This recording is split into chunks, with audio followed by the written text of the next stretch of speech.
I'm alive so far. I'm gonna see if I can make it the entire day. Believe it or not, I haven't eaten meat for 12 hours. Eating vegetarian.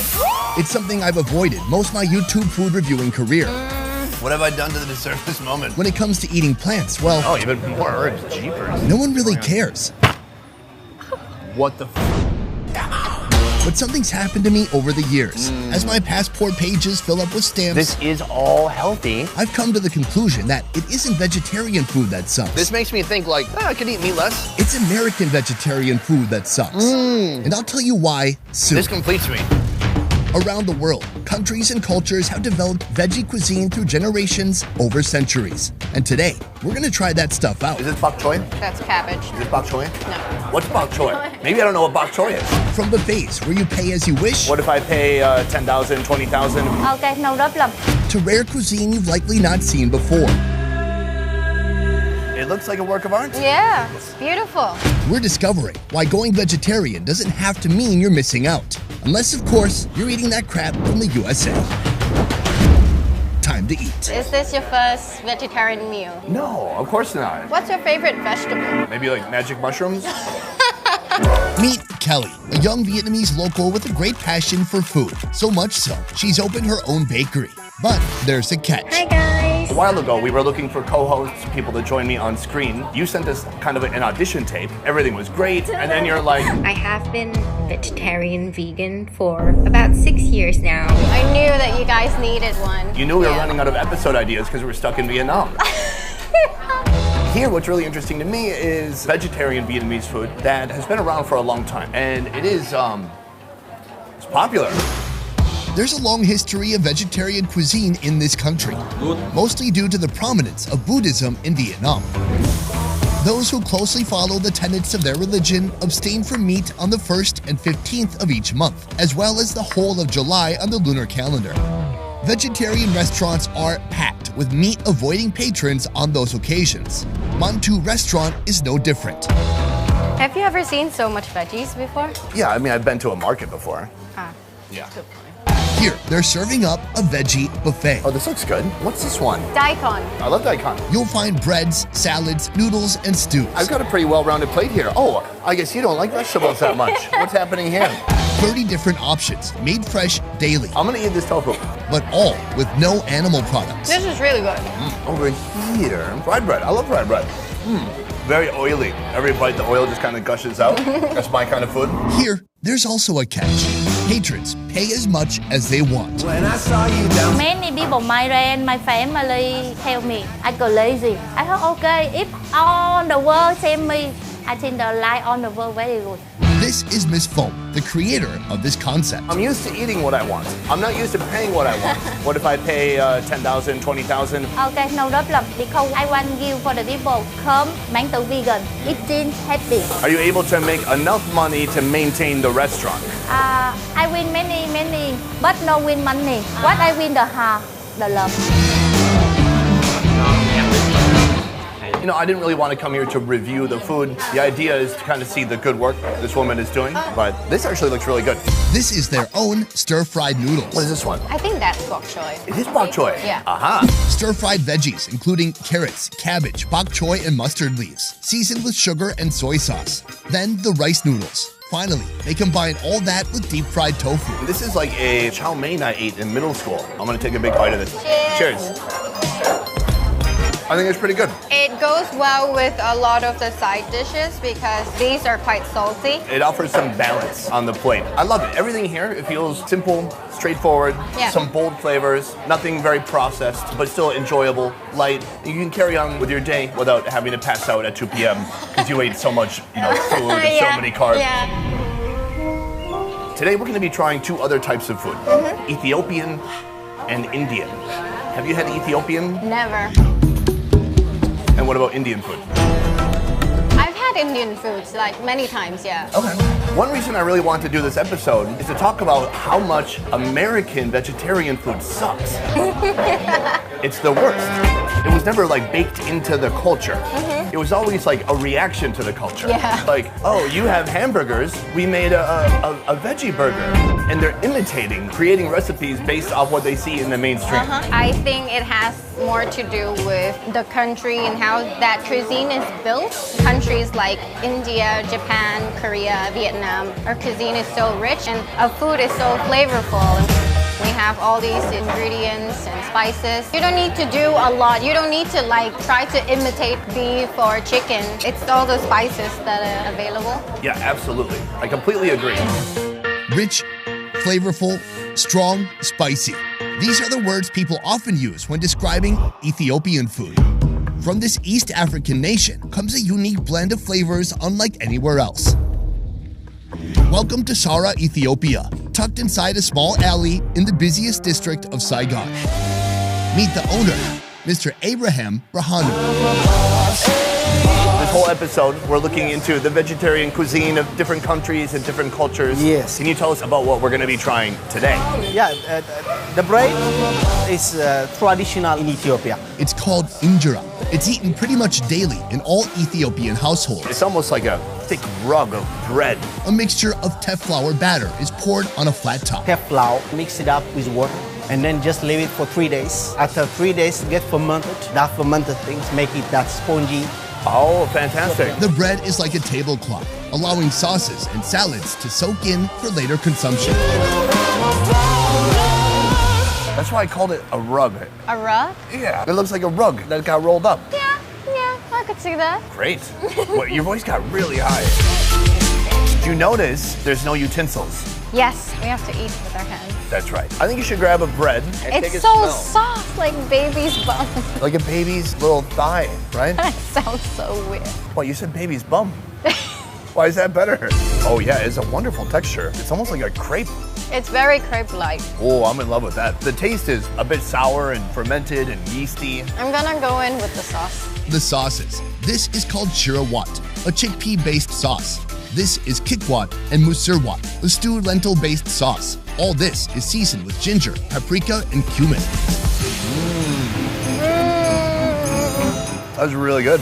At first, I was a bit hesitant because of how sour it is, but with the sauce, it makes so much sense. It's full of spices. All right, I'm gonna try this yellow one.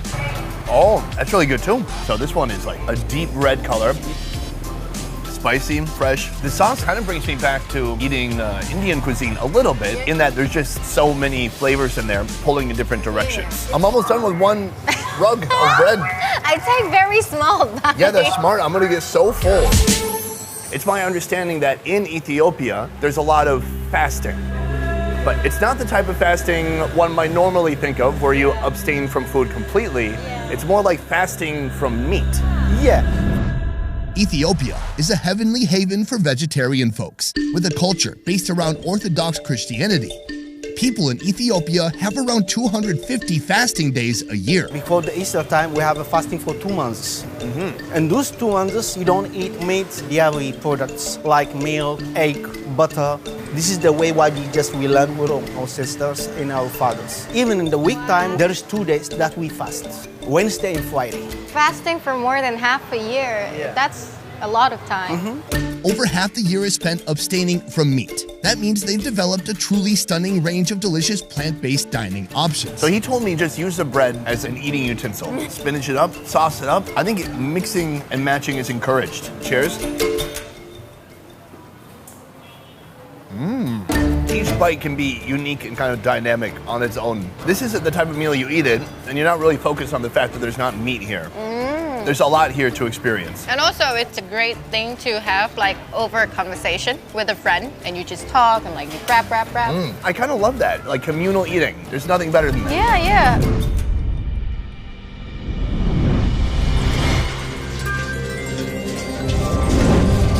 And background action. And main action. Hello. Hello. My man. This is Robin, owner of Baba's Kitchen. Born and raised in Kerala, a southwest region of India.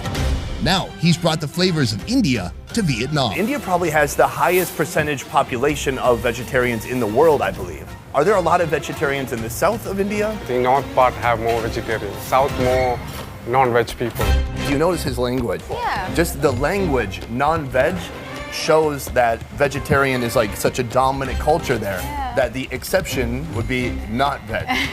Rather, we would call you, oh, you're a vegetarian. Hinduism is the majority religion in India, followed by 79.8% of the population.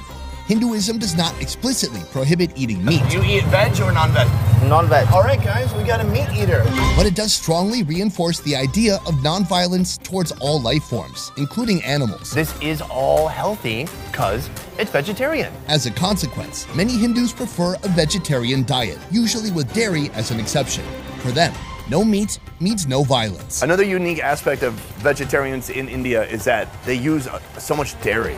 Milk, cream, tons and tons of ghee, and in the desserts, in the food, like you see dairy used everywhere. Every house have a cow before. They used to the milk culture, like they actually making yogurt through that and a lot of dairy, all the butter, cream, cheese, everything, like all over India they make like that.